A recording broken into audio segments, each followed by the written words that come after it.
আলাইকুম। এসএসসি 27 ও 28 ব্যাচের শিক্ষার্থী, আশা করি তোমরা সবাই অনেক ভালো আছো।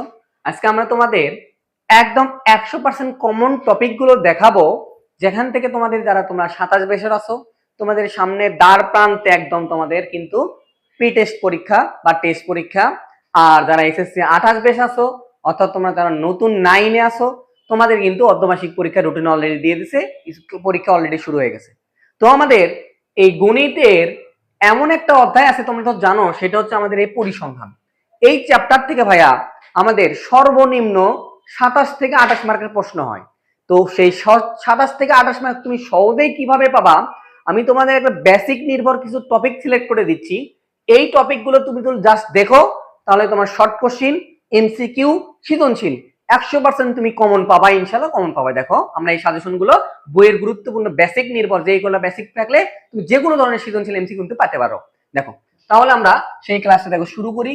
তো আমাদের শুরুতে আমরা একদম অনুশীলনী থেকে দেখাই দেব কোথায় থেকে এমসিকিউ আসবে, কোথায় থেকে তোমার শর্ট কোশ্চেন আসবে, কোথায় থেকে কি আসবে, সবকিছু আমরা কি করে দেবো বলতো, একদম ক্লিয়ার করে দেবো। ঠিক আছে, তো দেখো আমরা শুরু করি। আমাদের কি আছে, অধ্যায়ের নাম তো পরিসংখ্যান। ঠিক আছে, এই চ্যাপ্টার থেকে আমরা শুরুতেই কি কি করতে পারি, কোথা থেকে এমসিকিউ শর্ট কোশ্চেন আসতে পারে, দেখো আমি কিন্তু একদম ডিটেইলসে বলে দেবো। তো এখন ভাইয়া আমাদের তোমাদের এই অধ্যায় থেকে সর্বনিম্ন এমসিকিউ তুমি পাবা হলো 5টা, 4টা থেকে 5টা এমসিকিউ পাবা। তো 4টা থেকে 5টা এমসিকিউ এর মধ্যে থেকে একটা আসবে থিওরিক্যালি, অর্থাৎ মুখস্থর মধ্যে কোনো সংজ্ঞা, প্রকারভেদ, এই সেই উদাহরণ, এই টাইপের একটা এমসিকিউ আসবে। তো এখন আসো উপাত্তের, এখানে আমাদের কি দিছে বলতো, উপস্থাপনা। তো উপাত্তের উপস্থাপনা মানে উপাত্ত বলতে তুমি কি বোঝো, কই আছে, এখানে একটু রিডিং করে নিও, এখান থেকে আমাদের মাঝে মধ্যে আসলেও আসতে পারে। ঠিক আছে, আচ্ছা এরপরে দেখো আমরা দ্বিতীয় পেজে চলে যাই, মূল আমাদের এখান থেকে পড়াটা শুরু। তো এখানে আসো 2 নাম্বার পেজে আমাদের একটা গুরুত্বপূর্ণ জিনিস আছে, সেটা হচ্ছে আমাদের সারণী কিভাবে তুমি তৈরি করতে পারো। দেখো সারণী কিভাবে তৈরি করতে পারো, অর্থাৎ উপাত্তগুলো বিন্যস্ত করলে আমাদের এখান থেকে আসে গণসংখ্যার অপর নাম কি, ঘটনা সংখ্যা। গণসংখ্যার অপর নাম কি, ঘটনা সংখ্যা। এটা ছোটবেলায় তোমরা পড়ে আসছো যে এমসিকিউ দেখলে আসতে পারে, গণসংখ্যার অপর নাম কি, ঘটনা সংখ্যা। তো আমাদের এই সারণী তো আমরা সবাই আঁকাতে পারি, তো এই সারণী আমরা আঁকাবো। কিন্তু মূল বিষয় হচ্ছে যে এরপরে আমাদের একটা টপিক আছে, এই টপিক থেকে 100% শিওর থাকো, যে 100% তুমি শিওর থাকো যে একটা প্রশ্ন তোমার কিন্তু পরীক্ষায় আসবেই, মিস নাই। সেই টপিকটা কি ভাইয়া বলতো, সেই টপিকটা হচ্ছে যে আমাদের ক্রমযোজিত সংখ্যা। এই টপিক থেকে এমসিকিউ আসতে পারে, ক্রমযোজিত সংখ্যার মাধ্যমে মধ্যক নির্ণয় করা বা ক্রমযোজিত সংখ্যার সারণী তৈরি করা, শর্ট কোশ্চেন আসতে পারে। অথবা সৃজনশীল তোমাকে একটা ছক দিবি, সেই ছকের প্রথমে বলবি যে মধ্যক নির্ণয় করো। তো ছক থেকে যখন আমরা মধ্যক নির্ণয় করি, তখন তো আমাদের ক্রমযোজিত সংখ্যা বের করা লাগে। তো এই জন্য এই টপিক থেকে তুমি ধরে নাও যে 100% শিওর থাকো তোমার পরীক্ষার সৃজনশীলের কক অথবা শর্ট কোশ্চেন অথবা এমসিকিউ কোথাও না কোথাও তোমার পরীক্ষা আসবে। তো ক্রমযোজিত তুমি ছক গুলো আঁকাতে পারো, তাহলে নিশ্চিত থাকো 2-3 মার্ক কমন পালা। ঠিক আছে, আচ্ছা গেল। এরপরে আসো, আমাদের এখানে একটা উদাহরণ দিছে, এই টাইপের উদাহরণ উদ্দীপক দিয়ে দিবে, নিচের 40 জন শিক্ষার্থী দেওয়া আছে, গণসংখ্যা ক্রমযোজিত সারণী তৈরি করো। তো এখান থেকে তুমি এই প্র্যাকটিসটা করে নিবা, ক্রমযোজিত সারণীরা। এরপরে আসো আমরা মূল পড়ায় চলে যাই। সেই মূল পড়াটা কি বলতো, এই যে দেখো আমাদের ক্রমযোজিত সারণী তৈরি করছে। তো এই ক্লাসটা শুধুমাত্র কোনো সাজেশন না, মানে কি কি টপিক থেকে তুমি পাবা, সেই টপিক কিভাবে তুমি করবে শর্টকাট আমি বোঝানোর চেষ্টা করতেছি। দেখো ভাইয়া, তো ক্রমযোজিত সংখ্যা ইজি জিনিস। প্রথম গণসংখ্যা যেটা থাকে সেটাই লেখা লাগে, তারপরে এর সাথে এর সাথে এটা যোগ করে এটি লেখা লাগে, তারপরে এই যোগফলের সাথে আবার এটা যোগ করে এই ঘর লেখা লাগে, তারপরে যোগ করে আস্তে আস্তে তুমি তো জানোই। তো গেলাম। এখন আসো আমাদের এমসিকিউ এর জন্য গুরুত্বপূর্ণ একটা জিনিস আছে, সেটা হচ্ছে চলক।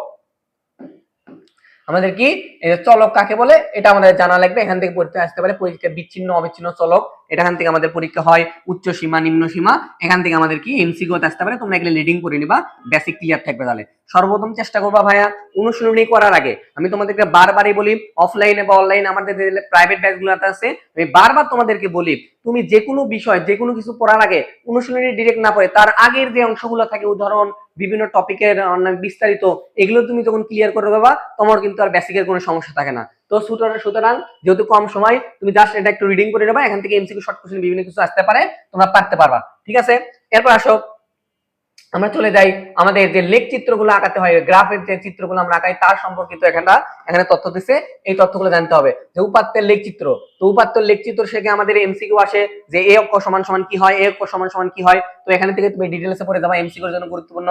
উপাত্তের গণসংখ্যা বহুভুজ, এটা তোমার 100% শিওর থাকো, গণসংখ্যা বহুভুজ আসবেই।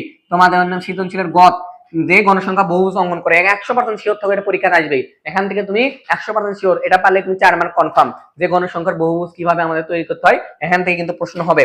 ঠিক আছে, এখানে দেখো আয়তলেখের সংখ্যাগুলো বহুভুজ নির্ণয় করো, তো বহুভুজ তোমরা নির্ণয় করবা। ঠিক আছে, এখানে দেখো আমাদের একটা বহুভুজ নির্ণয় করে দিছে, এই যে বহুভুজ দেখতে পারো। এরপর আমাদের এখানে উদাহরণ আছে, তুমি উদাহরণটাও দেখতে পারো। এখানে একটা উদাহরণ আমাদের দিছে, নিচে গণসংখ্যা সারণী থেকে বহুভুজ কিভাবে অঙ্কন করা লাগে, আমাদের এরকম করে উঠতে উঠতে উঠতে নিচে আবার নামে যাবে। ঠিক আছে, এটা তো তোমার ক্লাসে পড়ছো। একটা বহুভুজ ধরো 100% শিওর তোমার আছে। এরপরে দেখো আমাদের এখানেও কি আছে, উদাহরণ 5। উদাহরণ 5 আমাদের কি বলছে, বহুভুজ আছে, অর্থাৎ তুমি এইটা শিওর থাকো যে পরীক্ষায় দুইটা সৃজনশীল পাবা, এদের থেকে দুইটা সৃজনশীলের হয় দুইটা সৃজনশীলতে আসবে, না একটা তো আসবে। 100% শিওর থাকো যে গণসংখ্যা বহুভুজ আঁকান লাগবে। তো এই ছোট্ট একটা জিনিস তুমি আঁকান শিখো, যে একটা সবই একই নিয়মের, জাস্ট একটা যদি তুমি বেসিক ক্লিয়ার করে শিখো তাহলে কিন্তু 4 মার্ক তুমি শিওরলি পাচ্ছ। ঠিক আছে, তাহলে মনে রাখো আমাদের প্রথমে উপাত্ত বিন্যাস, তো এই সেই থেকে এমসিকিউ আসবে প্রকারভেদ সংজ্ঞা থেকে। দ্বিতীয়ত আমাদের ক্রমযোজিত যে সংখ্যাটা আছে এই সারণীর থেকে কত আসতে পারে, এমসিকিউ তে আসতে পারে, আর এখান থেকে বহুভুজ, এটা কিন্তু পালা। অর্থাৎ আমি 3টে কনফার্ম জিনিস কিন্তু দেখলাম। তো এরপর আসো, তারপরে কি করা যায় আমাদের, এবার আসো ক্রমযোজিত, গণসংখ্যা লেখচিত্র বা অবিজ রেখা। এবার আসো, আমি ওখানে কি বলছিলাম বলতো, বহুভুজ একটাতে আসবে আর একটাতে কি আসবে, অবিজ রেখা। এই দুইটা কারো কারো স্কুলে হয় দুইটাই অবিজ রেখা আসবে, কারো কারো স্কুলে একটা অবিজ রেখা একটা বহুভুজ আসবে, যে কোনো একটা আসবে। অর্থাৎ গ নাম্বারে তোমার চিত্র আঁকাতে হবে, হয় বহুভুজ না অবিজ রেখা, হয় বহুভুজ না হলে অবিজ রেখা। যারা তোমরা এসএসসি 27 বেস আছো তারা তোমার কনফার্ম থাকো যে তোমাদের পরীক্ষায় একটা বহুভুজ একটা অবিজ রেখা আঁকাতেই হবে। যারা তোমরা 28 বেসে আছো তোমাদের জন্য স্কুলে দেখবে দুটাই একই নিয়মের দিবি, অথবা আলাদা আলাদা দিতে পারে। অর্থাৎ তুমি যদি বহুভুজ আর হচ্ছে যে তুমি অজীব রেখা আঁকাতে পারো, 4 4 8 তুমি পাবা একদম কনফার্ম। ঠিক আছে, তো তুমি এগুলা আঁকান করবা, বেশিরভাগ তোমার উদাহরণ ফলো করবা। অনুশীলনের থেকে উদাহরণ ফলো করা খুবই গুরুত্বপূর্ণ। এরপরে যে টপিকটা আছে ভাইয়া, এটা এমন একটা টপিক যে এই টপিক ছাড়া এই অধ্যায় নিঃসঙ্গ, বুঝতে পারছো? সেটা হচ্ছে কেন্দ্রীয় প্রবণতা। তো কেন্দ্রীয় প্রবণতার খুবই গুরুত্বপূর্ণ, সবচেয়ে বেশি বহুল প্রভাবিত আসা প্রশ্ন হচ্ছে কি, সাধারণত কেন্দ্রীয় প্রবণতার পরিমাপ কয়টি? কেন্দ্রীয় পরিমাপ কয়টি এমসিকিউ আসে? তো কেন্দ্রীয় প্রবণতার পরিমাপ হচ্ছে 3টি। একটা কি, গাণিতিক গড়, মধ্যক, প্রচুরক। কেন্দ্রীয় প্রবণতার পরিমাপক হচ্ছে কয়টা? পরিমাপ 3টি, গাণিতিক গড়, মধ্যক, প্রচুরক। বুঝতে পারছো? এইটা এমন কোন স্কুল নাই যারা তোমরা 9 এ আছো, অর্থাৎ এসএসসি 28 ব্যাচ, তোমাদের ধরো শিওর ধরো এমসিকিউ এটা আছে। আর যারা তোমরা এবার পি টেস্ট বা টেস্ট পরীক্ষা দিবা তা তোমাদের এখান থেকে আসতে পারে। ঠিক আছে, এটা শর্ট কোশ্চেনে আসতে পারে কি কি লেখো, অথবা এখানে এমসিকিউ তে আসতে পারে, পড়ে নিবা। তো গাণিতিক গড় কি জিনিস এখন আসো, গাণিতিক কি করে সেখানে এখানে লেখা আছে ডিটেইলসে, তোমার সংজ্ঞা মুখস্থ দরকার নাই, তুমি খালি সূত্রটা মনে রাখবা যে গাণিতিক গড়ের সূত্রটা কি। এবার আসো, গাণিতিক গড়ের সূত্রটা আমাদের এখানে দেওয়া আছে, করে নেবা 1/n summation a pi xi। এখন x পাই মানে কি, সেটা তো জনগণ সংখ্যা, xi মানে মধ্যমা, ও n মানে তো পদ সংখ্যা, সামেশন মানে সমষ্টি, এগুলো তো পারো। এই জিনিসগুলো এখানে ব্যাখ্যা দিছে কিভাবে তুমি করবা। এবার সংক্ষিপ্ত পদ্ধতিতে গড়, একটা হলো গাণিতিক গড়, একটা কিভাবে বলতো সংক্ষিপ্ত পদ্ধতিতে গড়, দুইটার সূত্র আলাদা আছে, সেটা পড়ে নিও। তুমি এখন আসো, আমরা তো গ কনফার্ম করলাম, দুইটা চিত্র। এবার আসো খ, সারণী থেকে গড় নির্ণয় করো, হয় গাণিতিক গড় না সংক্ষিপ্ত পদ্ধতিতে গড়, হয় গাণিতিক গড় না সংক্ষিপ্ত পদ্ধতিতে গড়। এই দুইটা সূত্র পারলে আরো 4 4 তুমি 8 মার্ক পাওয়া। ঠিক আছে বিষয়টা? তাহলে আমাদের গাণিতিক গড় আর সংক্ষিপ্ত পদ্ধতিতে গড় কিন্তু আমাদের জানা লাগবে। তো আমাদের এইচ মানে উচ্চতা, মানে শ্রেণী ব্যবধান, এগুলো সব ইউআই ধাপ বিচ্যুতি, এখানে দেখো ডিটেইলসে বাংলাদেশ সব লিখে দিয়েছে। এটা তোমাদের তো স্কুলে অথবা আমার তোমরা কোচিং এ কিন্তু পড়ানো হয়েছে, নিচে ডিটেইলসে লেখা আছে, এগুলো যারা ভুলে গেছো তারা একটু দেখে নিতে পারো। অর্থাৎ তুমি এখান থেকে শিওর থাকো যে দুইটা প্রশ্ন আমাদের হবে সৃজনশীল, তারই মধ্যে খ নম্বর, একটা খ নম্বরে আসতে পারে আমাদের কি গাণিতিক গড় নির্ণয় করো, আর একটা খ নম্বরে আসতে পারে কি বলতো আমাদের সংক্ষিপ্ত পদ্ধতিতে গড় নির্ণয় করো, আর একটা গড় নাম্বার আসতে পারে বহুভুজ অঙ্কন করো, আর একটা গড় নাম্বার আসতে পারে আমাদের অবিজ রেখা অঙ্কন করো। তাহলে আমাদের কি ক খ কনফার্ম করে দিছি কিন্তু। ঠিক আছে, এবার আসো ক আমাদের কি আসতে পারে বা আমরা সামনের দিকে আর কি পাবো। তো এই দেখো এখানে দেওয়া আছে,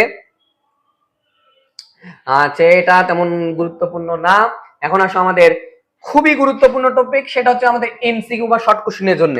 এমসিকিউ শর্ট কোশ্চেন অথবা ক, এই যে মধ্যক, এমসিকিউ শর্ট কোশ্চেন অথবা ক, এমসিকিউ শর্ট কোশ্চেন অথবা ক, সেটা হলো মধ্যক। এখান থেকে তুমি 100% শিওর থাকো যে পরীক্ষাতে আসবেই। বুঝতে পারছো বিষয়টা? মধ্যক, তো মধ্যক তুমি তো ক্লাস 6 থেকে পড়ে আসতেছো, 6 পড়ছো, 7 পড়ছো, 8 পড়ছো, এখন 9 অথবা 10। তোমাদের কিন্তু 4টা বছর ধরে মধ্যক করতেছে, এটা আর বোঝানোর মতো কিছু নাই ভাইয়া। তো মধ্যকটা ক্লিয়ার করো। তো মধ্যকের আমাদের একটু সূত্র আলাদা আছে। তো ক্রমযোজিত গণসংখ্যার ক্ষেত্রে 9 এর যে সূত্র সেই সূত্র কিন্তু আমাদের না, একটু চেঞ্জ হচ্ছে। এখন আসো, সাধারণত যে মধ্যকগুলো আমরা নির্ণয় করি সেটা সূত্র তো আমরা সবাই পারি।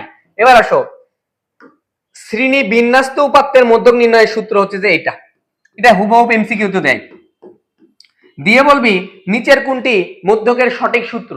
এটা কি বলতো বাবা, L plus n divided 2 minus fc গুণন h ডিভাইডেড fn। এখন আসো, আমরা অনেকেই পারি না যে fc মানে কি বোঝায়, fm মানে কি বোঝায়, n মানে কি বোঝায়, l মানে কি বোঝায়, h মানে কি বোঝায়। এটা যদি তুমি বাবা না পড়ো তাহলে তো হবে না। তো এর ব্যাখ্যাগুলো ডিটেইলস এখানে বাংলাতে লেখা দেওয়া আছে, এটা পড়ে নিবা। আমি আবারও বলতেছি বাবা, 100% কমন। তুমি যদি যাই এই সূত্র ব্যাখ্যা সহ বা বেসিক সহ পারো, তাই যে কোনো পরীক্ষা তুমি 3-4 মার্ক সিওরিটি পাওয়া। সৃজনশীলতা আসতে পারে কত, তারপর আমাদের কি আসতে পারে, শর্ট কোশ্চেন আসতে পারে 2 মার্ক, কত আসলে 2 মার্ক, এমসিকিউ তে আসতে পারে 1 মার্ক। ঠিক আছে ভাইয়া, ক্লিয়ার। এরপর আসো, আমাদের কি আছে নতুন একটা টপিক, সেটা হচ্ছে আমাদের করে দিচ্ছে প্রচারক কি জিনিস। এই প্রচারক কি জিনিস এটাও আমাদের খুবই গুরুত্বপূর্ণ টপিক। সেটা হচ্ছে আমাদেরকে 100% শিওর থাকো তোমার পরীক্ষাতে আসবে, শ্রেণী বিন্যস্ত উপাত্তের প্রচারক নির্ণয়। তো প্রচারক নির্ণয়ের সূত্র কি, এটাও এমসিকিউ তো আমাদের আসে, 100% শিওর থাকো যে তোমার এমসিকিউ তে আসবে। সেটা কি ভাই বলতো, নিচের কোনটি প্রচারকের সূত্র সঠিক। তো এখানে L plus fi divided fi f2 যোগ করে h দ্বারা গুণ। এখন fi l মানে কি, সবকিছু এখানে দেওয়া আছে ডিটেইলসে পড়ে। জাস্ট তুমি এই বেসিক সহ মানে ব্যাখ্যা সহ মানে কোনটার বাংলা কি কিভাবে বের করতে হয় এটা পারলে তুমি কিন্তু এনাফ। এখান থেকে তুমি 2 মার্ক পাবা। এটা সৃজনশীল কত থাকতে পারে, শর্ট কোশ্চেন হতে থাকতে পারে এবং এমসিকিউ তে থাকতে পারে। আশা করি বুঝতে পারছো। আচ্ছা, আমি কিন্তু আবারও বলতেছি, আমি রিভাইজ দিচ্ছি, তোমার কি কি টপিক পড়বা শেষ সময় তুমি তো টপিকগুলো ক্লিয়ার করে রিভাইজ দিতে পারো, আর কোনো কিছু লাগে না। বুঝতে পারছো। সর্বপ্রথম তুমি আগে কি এর বেসিক জিনিসগুলো, উপাত্ত এই সেই সংজ্ঞা টঙ্গা এগুলো পড়ে নেবা। 2 নাম্বার কোন সংখ্যা সারণী তৈরি করা। 3 নম্বরে তোমার কি আছে বলতো, এই যে সংক্ষিপ্ত পদ্ধতিতে গড়, গাণিতিক গড়, তার বহুভুজ, অভিজ রেখা, এখানে মধ্যক, এখানে প্রচারক, আরো সামনের দিকে 2-1টা টপিক আছে, সেই কয়টা টপিক ক্লিয়ার করলে কিন্তু এনাফ। এখন আসো, তো আমাদের এখানে ডিটেইলসে তোমাকে বুঝাই দিচ্ছে। এরপর আসো, আমাদের এখন সবচেয়ে বেশি আমাদের আসে একটা প্রশ্ন, সেটা হচ্ছে যে আমাদের এখানে দেখো আমাদের উদাহরণগুলো দিছে। উদাহরণগুলো দেওয়ার পরে এখন আমরা অনুশীলনী সরাসরি চলে যাচ্ছি। দেখো আমাদের ডিরেক্ট বলছে যে প্রচারকের ক্ষেত্রে কোনটি সঠিক, এগুলো বুঝতে পারবা, এগুলো সমস্যা নাই। আমি তোমাদের একটা সৃজনশীল দেখাচ্ছি। এবার আসো, এই যে নমুনা প্রশ্ন, তোমাদের এই বছর নতুন একটা পার্ট দিছে, সেটা হচ্ছে নমুনা প্রশ্ন। আমাদের 2-1টা স্কুলে কিন্তু অনেক পরীক্ষা হয়ে গেছে, আমরা প্রশ্ন বিশ্লেষণ করে বুঝতে পারতেছি যে নমুনা প্রশ্ন থেকে হুবহু 2-3টা করে অঙ্ক দিচ্ছে তোমাদের। বুঝতে পারছো। তো দেখো এখানে একটা প্রশ্নের নমুনা দিছে, যে দেখো আমি তোমাকে যেটা বললাম ফার্স্টে, যে সারণী দিয়ে একটা কি করতে বলবি, মধ্যক নির্ণয় করতে বলবি। সারণী দিয়ে মধ্যক নির্ণয় করতে বললে আমাদের কি কর্মজড়িত কোন সংখ্যা, কর্মজড়িত যে সংখ্যার সারণী আছে সেটা তৈরি করতে হবে। 2 নম্বর তথ্য থেকে প্রচারক নির্ণয় করো। এই যে এল এর সূত্রটাতে পড়ালাম fi f2, এখান থেকে আসছে। 3 নম্বর বলছে বহুভুজ অঙ্কন করো। আমার কথার সাথে কি এখানে মিলছে? তো বুঝতে পারছো বিষয়টা। এরপর আসো শর্ট কোশ্চেনের, এই যে ক নম্বরের শর্ট কোশ্চেন আছে 100% শিওর থাকো এই নিয়মে বাংলাদেশ চ্যালেঞ্জ যে কোনো একটা স্কুলে কিন্তু এই নিয়মে যে কোনো মানে বেশিরভাগ 90% স্কুলে এই টাইপের একটা প্রশ্ন দিবি, হয় সৃজনশীলের কত, নালে সংক্ষিপ্ত প্রশ্ন, নালে এমসিকিউ দিবেই। 100% চ্যালেঞ্জ দিলাম, 90% স্কুলের এই প্রশ্নটা আমাদের আসবে। সেটা কি বলতো, কোন উপাত্তের পরিসর দেওয়া আছে, শ্রেণী সংখ্যা এত হলে সর্বোচ্চ মান নির্ণয় করো অথবা সর্বনিম্ন মান নির্ণয় করো। বুঝতে পারছো বিষয়টা, জাস্ট তুমি কিন্তু এটা পারবা। এরপরে আসো, আমাদের এর মান দিছি, এল এর মান দিছি, মধ্য প্রচারকে সবাই পারো। তো সার্বিকভাবে বলতে পারি ভাইয়া, তোমরা একটু চেষ্টা করলে কিন্তু এই অধ্যায় থেকে টেস্ট বলো, প্রি টেস্ট বলো অথবা অর্ধবার্ষিক বলো, এসএসসি 27, 28 ব্যাচ, তোমরা যদি এই 7 থেকে 8টা টপিক এই অধ্যায় ক্লিয়ার করতে পারো, তুমি এর থেকে 27 মার্ক কনফার্ম করতে পারো। কত মানে ভাইয়া?